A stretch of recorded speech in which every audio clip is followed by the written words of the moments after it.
নুপুরের দাম 1000 টাকা হলেও তার স্থান পায়ে, আর টিপের দাম 1 টাকা হলেও তার স্থান কপালে। ইতিহাস সাক্ষী লবণে কখনো পোকা ধরেনি, কিন্তু মিষ্টিতে প্রতিদিনই ধরে, আবার পিঁপড়াও ছাড়ে না। মানুষ সোজা পথে চলতে চায় না, বাঁকা পথেই আগ্রহ বেশি। তাই তো মদ বিক্রেতাকে কোথাও যেতে হয় না, কিন্তু দুধওয়ালাকে বাজারে দাঁড়ে দাঁড়ে ঘুরতে হয়। আমরা সর্বদা দুধ বিক্রেতাকে বলে থাকি দুধে জল মিশাননি তো, আর মানুষ মদে জল মিশে খায়।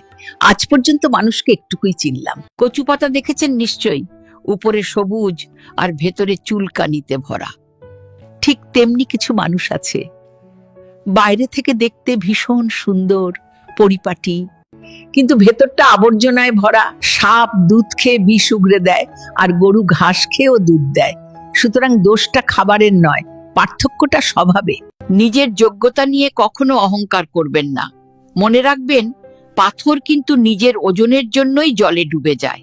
কি আজব দুনিয়া জানেন?